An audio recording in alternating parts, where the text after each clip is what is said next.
What happens when bankruptcy beckons? Today on Sound Advice, Entrepreneurs Unfiltered, we meet Frankie Thorogood, the CEO and co-founder of Pott'd, the crafty clay kit brand on a mission to help boost your mental health and feed your creativity. But before he started this venture, he created the sportswear brand TCA, starting out with just £100. His wares were sported by professional boxers and MMA fighters. It became a multi-million-pound brand, but things nearly went very differently for Frankie when he lost control of the cash. Today, we'll hear how he came back from the brink of bankruptcy and the lessons he learned from facing every founder's ultimate financial fear. Welcome, Frankie. Hello, thanks for having me. Nice to be here. Oh, it's great to have you on the show. So tell me, you're a serial founder, but you'll have to cast your mind back to the previous venture. So your TCA days, it all started with a football snood. Is that right? Correct. Yeah, it was. I think it was one of the coldest winters on record in the UK, and footballers started wearing snoods. So I went out to try and buy one for myself to wear at Sunday League, and I realised you couldn't actually buy them anywhere. JD Sports, Sports Direct didn't stock them, and that was when I got the seed of the idea that, well, there's other people as well as me that want to buy them, and no one's selling them.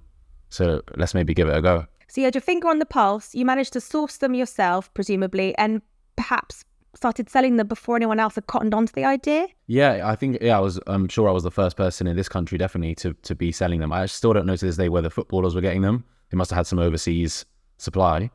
But I was the first one to start selling snoods, and that business turned out to be obviously a bit of a craze. So it came and went quite quickly, but it's what got my foot in the door in business to start with. And then obviously that kind of gradually became sportswear brand. Because you got into all different kinds of apparel. You had loads of different SKUs. So how did you go from like the one hero flash in a pan product to actually having a range that people, wanted to own the whole thing of? Well, I think, it was pretty obvious to me that snoods were going to be a fad and a craze, and it wasn't going to last forever.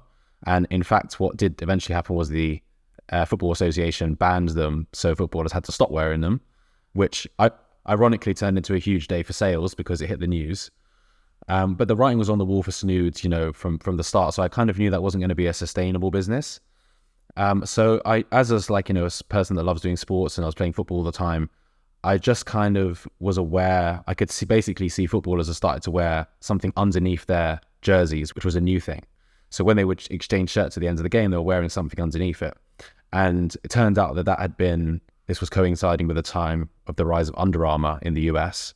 And so I realized that if the footballers were wearing these compression tops, maybe that was something I could look into. I hadn't noticed any people, in Sunday League wearing it, or kind of like amateur sports people.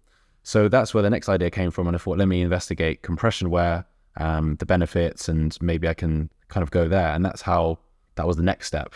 Compression wear turned into one of our, core product lines at TCA, and they still sell, the compression stuff that I developed back then to this day. So you build this sustainable brand, your gear is being rocked by these athletes, and you've got a big name out there.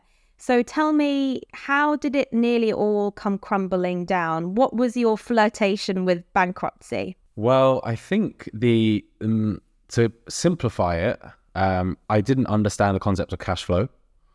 And to be honest, it's still something I'm not that great with. But I basically had no idea. This business was going really fast, and whatever we developed and launched was selling. Customers loved it.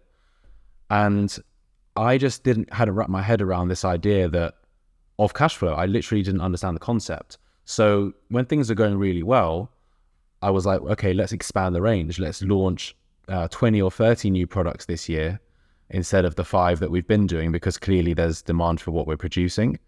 So we developed about 30 new styles, and I believe this was in the Q4 of 2017 when we were due to launch them.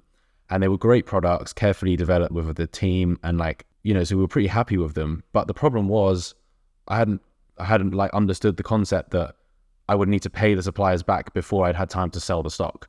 Honestly, it's so simple. It's embarrassing to admit now, but that I'd managed to get this business to millions of pounds of revenue without coming up against this problem. And all of a sudden I wanted to supercharge the growth, launch all these products all at one time without any finance in place whatsoever. This was just running off the sales cash flow of business. And of course it didn't work. And it got to the point where I was like, hang on a minute, I owe my suppliers all this money for stock that we've received, but I haven't had anywhere near enough time to sell it.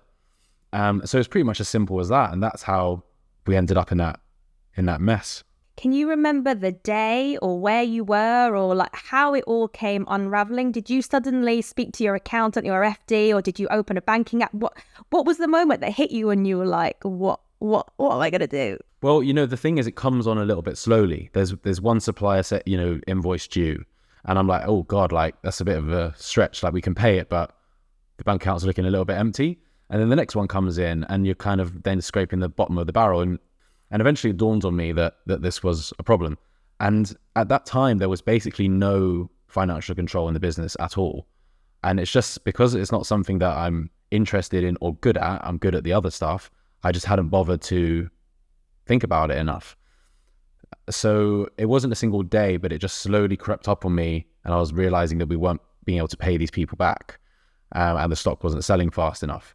So it was at that point I started to reach out and I spoke to my accountant. At that point, the accountants had really just been doing the kind of compliance work, like paperwork and submitting tax returns and stuff.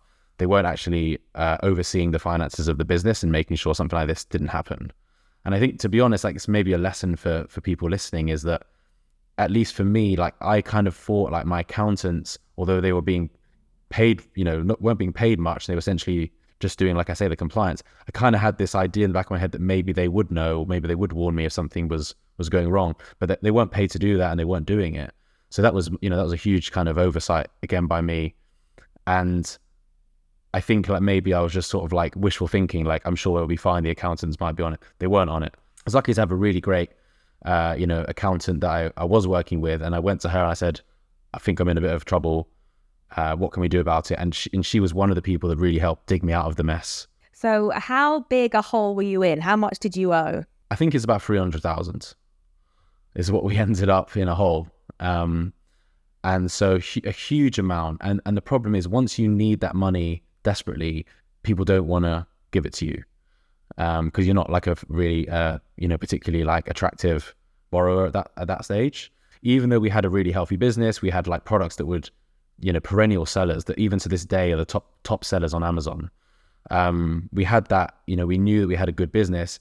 Banks just don't want to dish out money quickly and to kind of like, fill that type of, that type of hole that we had. So yeah, it was about 300 grand. And I think we'll come on maybe to the solution shortly, but it cost us a lot of money to kind of unravel that in the end.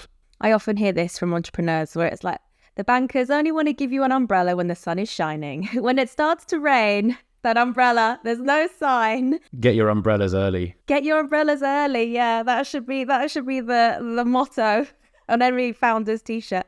So what did you do? How did you raise that kind of capital at very short notice? And also, how did you handle those conversations with your suppliers who were presumably left waiting for their money? Yeah, I mean, so there's quite a few things that go into it. I mean, the first thing is we had great relationship with suppliers, and I used to visit them, which I found out since is a little bit unusual, especially for people mainly operating in the Amazon space. But I met my suppliers in 2012, and the company still works with them to this day. So we built up good relationship with them. I used to go and visit them at least once a year, usually 2 or 3 times out in China.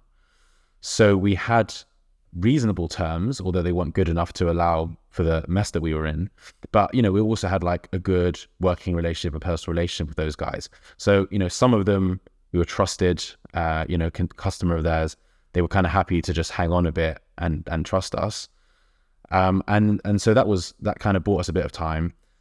There was so many people involved that helped get me out of that. I mentioned my accountant, Debbie. She then introduced me to Gary, who became the finance director of TCA. And then Chris, who had recently hired as my COO, were kind of like 3 of the main characters that really, helped me to understand what was going on and dig me out. So they were kind of like helping me work out, actually put together a cash flow spreadsheet for the first time and work out what that all looks like. Then I spoke to every single bank under the sun to try and get some funding. I borrowed money off of all of my parents, all 4 of them. I borrowed money from the bank, pretending that I wanted to buy a car. So they gave me a loan for a car that obviously went straight to China for some to some invoices that were owed. So I begged, borrow, and didn't steal, but I probably would have if you pushed me just to try and raise cash, any which way I can. And so that was kind of how we did it. And then, that wasn't enough. The bank wasn't going to move that fast to give us the trade finance that we needed, although they ultimately did, which we really, needed to continue to grow the business anyway. But we ended up selling, I think I'm going to say £600,000 worth of stock for about £100,000. Yeah, so $500,000 just written off to try and dig out of this hole. And it took 3 years to actually unravel the mess. What, you just discounted so heavily to make sure people bought it just to get the turnover coming in? Well, what was interesting was we realized we learned quite a lot through this, aside from the basic things. But we did lower price, and it didn't work that well. And that's one of the things that's actually influenced my thinking going forwards, is that what we realized is ultimately is that customers wanted to pay more for our products, not less, which is counterintuitive, but it was a very interesting lesson. So we did discount. Obviously, that was the first thought we had. Didn't really work. Like, people just, thought, I don't know what they thought, to be honest, but price is an indicator of quality. And if you're too cheap, you're going to put certainly some customers off, and our customers care about quality. So that was an interesting lesson. In the end, by the time we sold the business, we raised prices, like every 3 or 4 months, slowly but surely. They were, 50% higher than they had been before, and sales weren't dropping off. So we realized that we could actually sell our stuff for more money, which is another, separate lesson. But the way we actually offloaded that stock was we found wholesale buyers who were looking for, sportswear for actually physical retail stores, and they wanted to buy in bulk. And we built up a great relationship with a couple of them, and they got an amazing deal off us because they bought all of our stuff for some sort of crazy discount, but we had no choice. Oh, that's really interesting. But that's better, right, than going direct to the consumer with crazy discounts, because then it's really hard to raise prices back to the previous levels, at least not in one jump. So that's clever. You go to a wholesaler, and then, people still feel like they've got a decent deal. They make their margin, and you get some instant cash flow. Frankie, you say you have 4 parents. I have to go back. How do you have 4 parents? Tell me a little bit about that. Wow, I think it might be beyond the scope of our conversation, but parents separated, new partners, they're all raised by all 4. And, most of all just came in handy when I needed money. Hopefully they're not listening to this show. You only want us for our bank balance. No, I just had to ask. No, it's fine. It's just, I did borrow money from all of them, and quite, significant amounts, which I didn't appreciate at the time, like how much they were kind of trusting me. Because I've now come full circle, and people have asked me, to help them out in a situation. I'm like, are you kidding me? That's a huge amount of money, which I may never see again. The funny thing is, when we were doing all this, I was meeting with the banks and asking people for money. I was almost so ignorant and so naive of the depth of the problem that we were in, that I never lost faith. I never lost confidence that it would all be fine.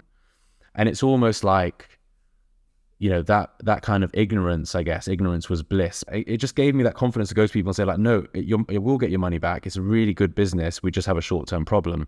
And I think ultimately that really helped, not only with the friends and family. The family would probably give the money anyway and just wrote it off because they love me.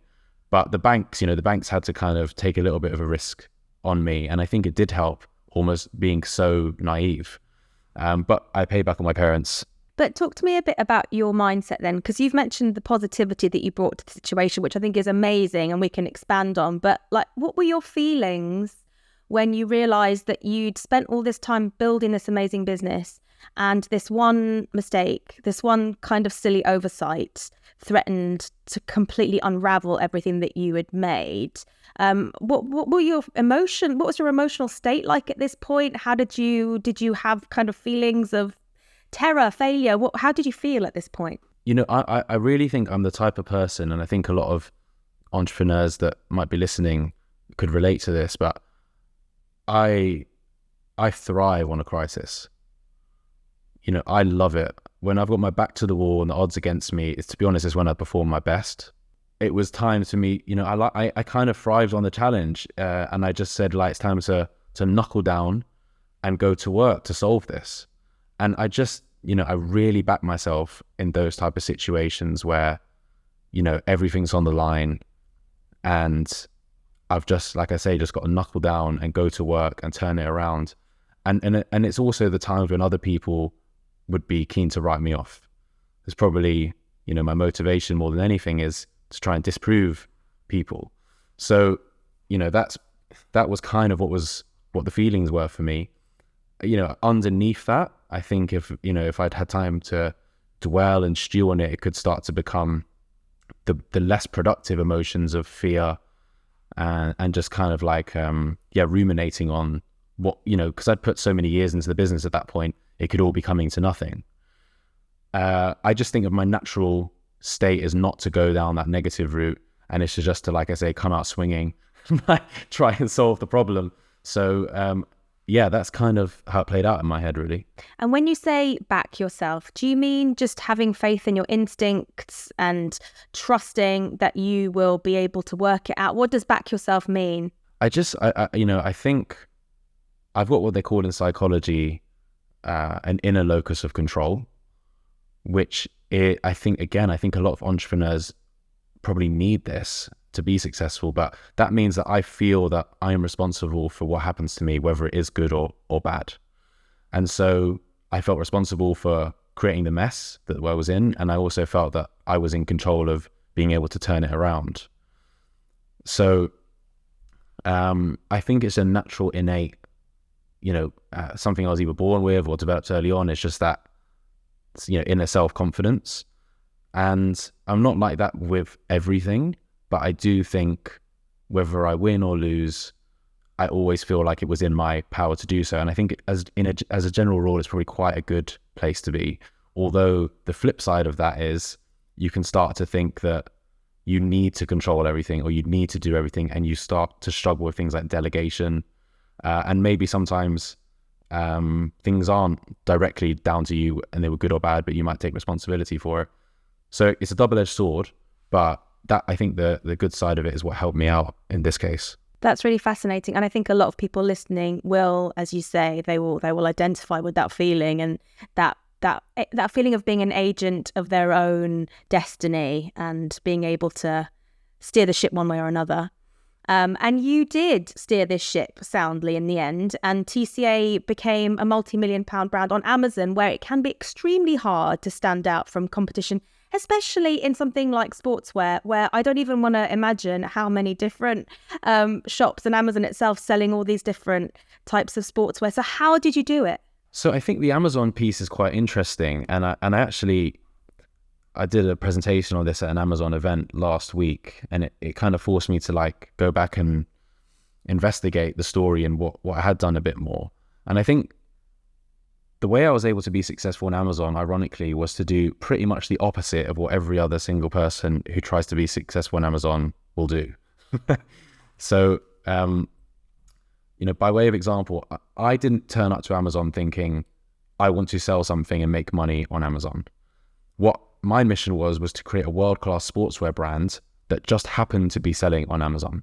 What does that mean? Well, I think Amazon is a marketplace, right? That's what it's called. It's called a marketplace. And when you think about the term marketplace, imagine a marketplace in the real world that's not on the internet. What is a marketplace? It's basically somewhere where almost anyone can turn up and start selling whatever they want.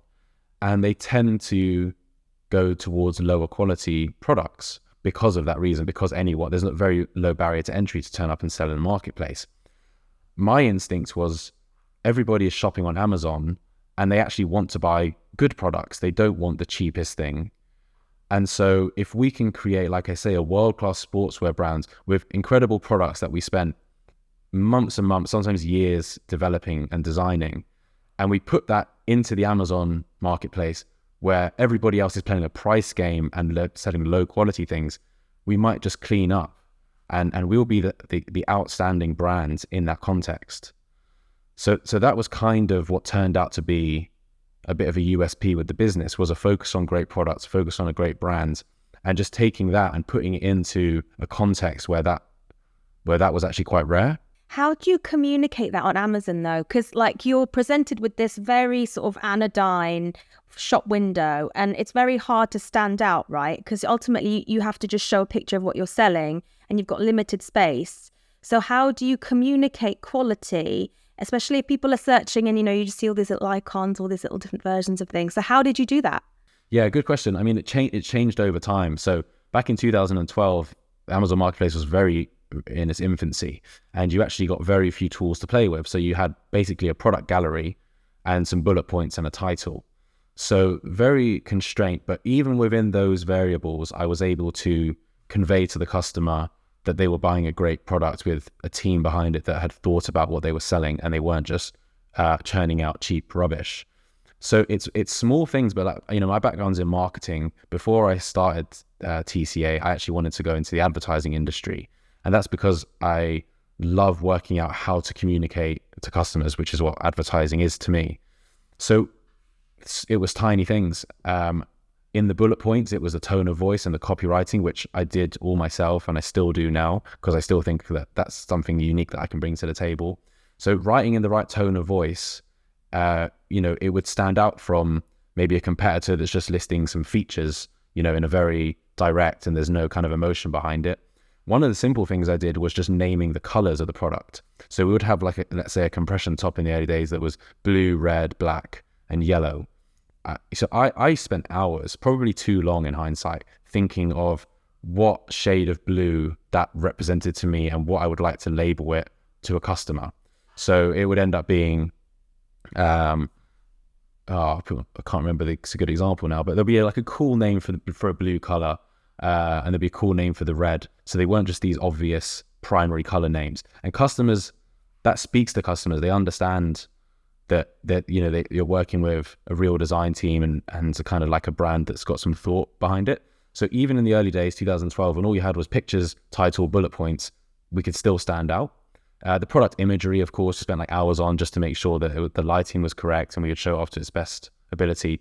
And it takes a little while because you might not be the cheapest product on there, but once you start to get a couple of sales and you get what we got, which was rave reviews because the product they got was so good, you can slowly but surely rise up the rankings. And that's how we did it. And that's it. You can't fake reviews. Basically, you have to have a good product because otherwise you will get slaughtered in the reviews, and there's just nothing you can do about that. Yeah, absolutely. And I mean, this is we're talking about Amazon specifically here, and it is more relevant. Reviews are your lifeblood of your business on Amazon. But if you start with a great product, you don't actually have to worry about getting good reviews because everybody likes what you're selling. And we never had to worry about it. We're always looking over our shoulders, worrying about negative reviews and whether our rating was going down to 4 or 3. It was never an issue because we knew the product was great. And so I say to people starting business specifically on Amazon, don't fall into the trap of just finding something to sell. That isn't, to me, that's what running a business backwards. Don't turn up to Marketplace and say what can I sell? That's crazy. You need to work out what customers need that they don't currently have, and then put the work in to make a great product, and kind of the brand builds itself. Yeah, we had a seller from Amazon. Her company is Gamely Games, and she said, "I don't understand why people go with a Me Too product to Amazon. Then you're in a race to the bottom from day one. You need an original product so that no one else is selling what you are selling, and then you can choose your price point, and you build in enough of a kind of buffer there that Amazon can take what's theirs and you still have a decent margin. Otherwise it's impossible." And that resonated with me, and that's clearly the path that you took as well. Yeah, exactly. Like I say, it was I want to build a sportswear brand. There's this thing called Amazon which makes it really easy to get your product in front of customers. So that's how I did it. And it's only sort of with hindsight that I can see that was really the opposite of what almost everyone was doing on Amazon at the time. And to be honest, still to this day, the question I get is how did you find what to sell? I'm just what are you on about? This is really not the way to run a bit. I mean, to be honest, some people might be good at that. Maybe they can, and it's all gaming the system. But for me, it's make a great brand, make a great product, put it on Amazon because that's where the customers are. So speaking of make a great brand, make a great product, your new business is Pott'd. So tell me where you got the inspiration for that. It's a massive step away from sportswear. So how on earth did you come up with the idea for this venture? Lockdown was very, very helpful actually for me to get the headspace to prepare TCA for sale, just to kind of close that off, because that's when we ended up selling. It was right in the heart of COVID. And it was actually quite being able to work from home and just having a bit more space to myself and less interaction with the team really gave me the space to actually go and sell that business. And 18 months prior, that TCA was valued at less than £1,000 by a business broker. And 18 months later, it was multi-million-pound exit. So COVID was quite helpful for me in the sense it gave me the time and space to think about that. And then, of course, it changed everyone's lifestyle, so myself included, a lot more time in the house. And unfortunately, what I found was I would fill that time with screens. And so it came to the point where me and my girlfriend were sat on the sofa, this is after work hours, and we're both hunched over on separate sofas, scrolling our phones with the TV on in the background. And I just thought, like, this is not how I want to spend the rest of my life. It's not a good use of my time. And I felt, I could feel the negative effects on my mental health. And I'm a creative person, and I wanted to do something creative.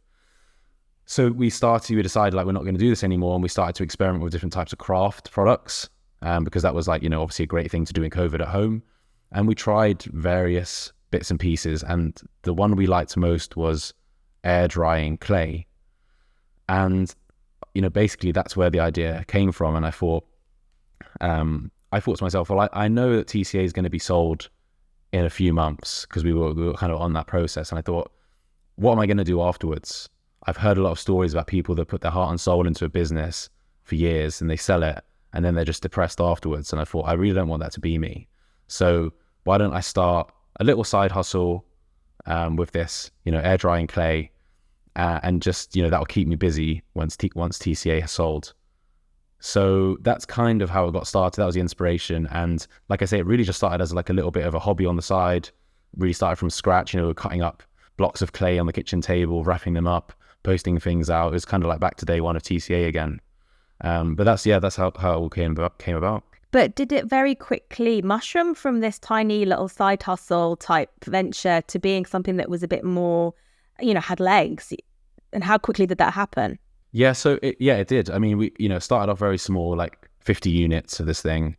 And like I say, we're literally chopping clay ourselves. So it's kind of like labor intensive. But yeah, they sold well. And then, it's literally like the same as the snood scanner. Right, that sold, let's order some more and sell some more. And it just kind of started ticking over and growing until it became obvious that there was at least a reasonable sized business in this. TCA got sold. And to be honest with you, I wasn't actually feeling in need to run a new business as I predicted I would. I was quite happy to just spend time in the gym, just like relaxing and doing other stuff. But Pott'd kept going. And then probably like 6 months after, I was like, this is a really serious business now. There's an opportunity to do something special. So, let's now start to invest the time in it and see what we can do. But I noticed your approach with Pott'd is a bit different, because when I looked at the website, very simple, only one particular product for sale at the moment. Are you planning to sort of branch out, or are you going to keep it very simple, very pared back, concise? So I think, one of the issues, I guess, with TCA, which was the sheer number of products that we had. And that did kind of come up in the sale process. And it's like people saying, how do you manage so many? To us, it didn't seem like a big deal. But it did make me think, okay, maybe it's better to have a bit of an 80-20 principle where, we don't have to spread ourselves so thin over so many products. So Pott'd is great because we have the one kit, which is doing really well. I don't think one product makes a business or very rarely. People's tastes might change. So anything could happen really. One product's too much to be like pinning all your hopes on. So at the moment, we're developing other products in the space, which is kind of like a new space that we're defining as a creative activity space.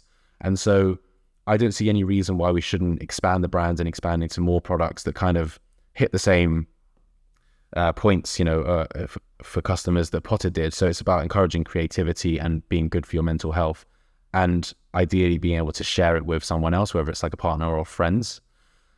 So yeah, at the moment it's the one product that's doing most of the work for us, but this year we're launching 3 or 4 more, like what I think are like amazing other products in the similar space as well. I love that you say share with a partner. I've got this vision of all these people across the nation with their ghost moment, with the Demi Moore and the Patrick Swayze having their Pott'd kit. But you said that it was a hit with customers. But how are people finding you? Are these like fans of the TV program, the Great Pottery Throwdown? Has there been a big like clay pottery revival? Have you been kind of riding that wave? It's a good question. To be honest, we've not taken a step back and looked at it on a really macro level, like what you're kind of like talking about there. Like, is pottery or is air drying clay like a huge like wave at the moment? We've not actually looked at like that as in terms of a macro trend. A lot of people kind of ask me like maybe this was a lockdown thing. It's not. People still want to do, creative activities, as we call it now, when they do have the option to go out. So I don't know on that level whether like there's a pottery revival, but I do think people are more conscious of mental health. They're more maybe cost conscious as well. And like Pott'd is very affordable and like great value product. Like I say, you can do it with two or even four people with one kit, and it's kind of like hours of entertainment. So I think that doesn't really change. People want to be creative. They like to get into a flow state, which is like extremely easy when you're working with your hands. That's like a scientifically proven thing. Like working with your hands gets you into a flow state. People like that. Doing more creative stuff and kind of bonding. So what me and my girlfriend found as well was it's just like you can sit there and it's actually different sitting shoulder to shoulder with someone as opposed to maybe opposite somebody. And you're working on your own thing together with your clay, and you can just start to like talk more and open up a little bit more. And it's this beautiful like bonding that happens, and it can happen with a friend as well, or family member. So I think all of that stuff is kind of timeless, and I don't think people will stop wanting that anytime soon. So again, that's why we got the confidence to launch these other products, which are nothing to do with clay, because they hit all those same, those same kind of points. Can you keep the same name? Can you still have everything under the Pott'd brand, or are you going to have to do a radical change there? Yeah, I'm very, no, we're keeping the name Pott'd. And, when it's not a pottery product, it won't make sense. But I don't think it matters. And I don't think anyone really cares. And I basically at TCA, I remember I worked with a guy called Peter. He was actually the creative director of Under Armour at one point, and he came and worked with me on TCA. And I remember saying to him, "Oh, the brand name, like it's just I don't know whether we need to change it or can really expand with this because it kind of doesn't mean what it used to mean." And he said to me like anything can be a brand. And I thought, oh my God, you're right. Look at Under Armour. I mean, Under Armour is probably one of the worst brand names ever, invented. Under Armour makes no sense on a pair of trainers. It sounds like underarm. It's too long. People spell armor differently in different countries. There's just so many things wrong with it. And yet it's, top 3 sportswear brand in the world. So I think it doesn't matter what the brand is called. I think this is what Jeff Bezos says, your brand is what people say about you when you're not in the room. It doesn't matter what the name is. Amazon's a terrible brand name. It's about the value and the equity that you build up into it through everything you do and your products and how you interact with customers. What does TCA stand for, by the way? Yeah, so I kind of regret bringing that up because that was a question I used to hate getting. So originally it was a total compression advanced because it was compression wear that we were doing. We changed the meaning of the name to Thorogood competitive apparel. So it could be, more broader than just the compression clothing. But, ultimately TCA is the brand, and that's what people know it as. And like I say, it kind of doesn't really matter. People know what the brand stands for in their minds and in their experience. So yeah, it turned out not to be a problem, and I think the same will be true for Pott'd as well. Do you still watch TCA like a hawk? Do you still go on Amazon, or do you still look out for how the brand is going down here and around the world? Is it possible to ever really let go when you've put so many years of your life into something? Well, I did wonder, but for me, it actually came as a relief to be able to let go of TCA. And I think maybe it comes back to that kind of like inner locus of control, like topic that we were talking about before. But I'm one of these people that I'm kind of 100% obsessed with something, or I'm not. So it had come to the point with TCA where I actually had an urge to go and explore other things in life, hobbies and different types of products and brands I had ideas for. But I couldn't do it with TCA, still under my control. I had to be all in on TCA.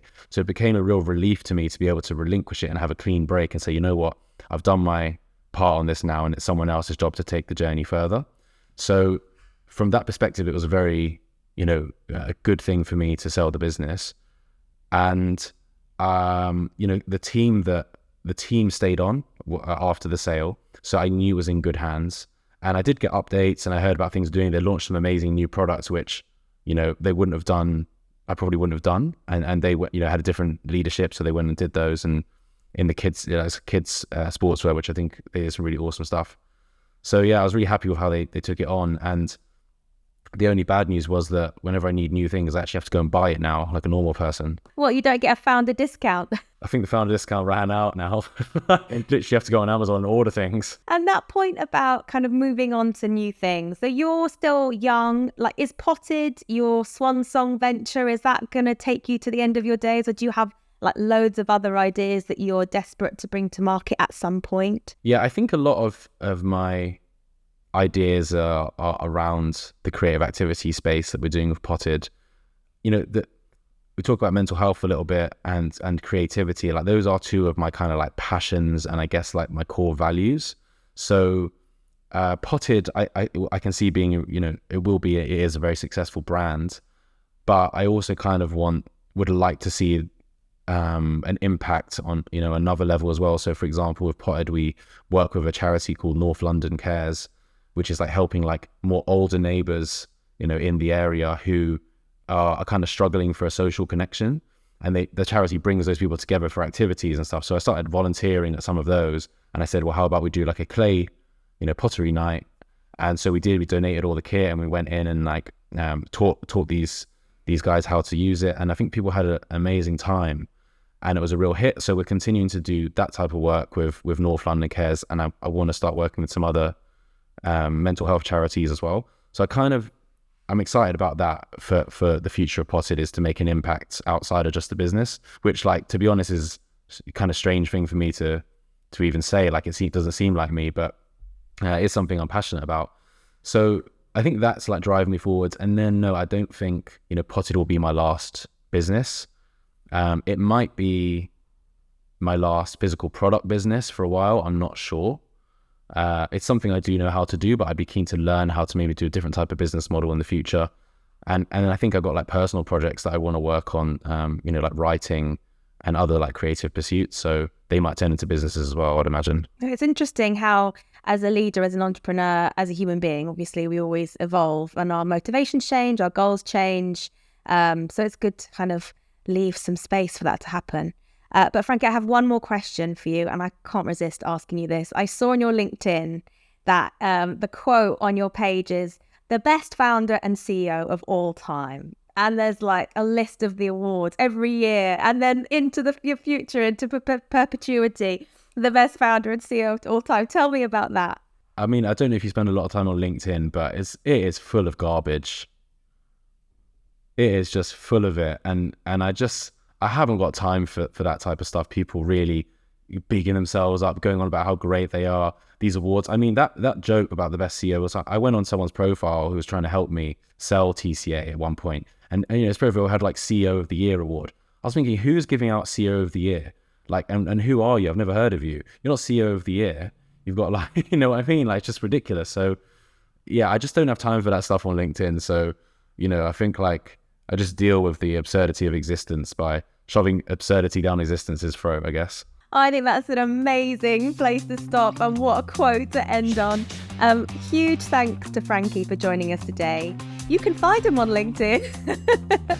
And you can also order one of his beautiful clay kits from pottedpeople.com. That's POTTD people.com.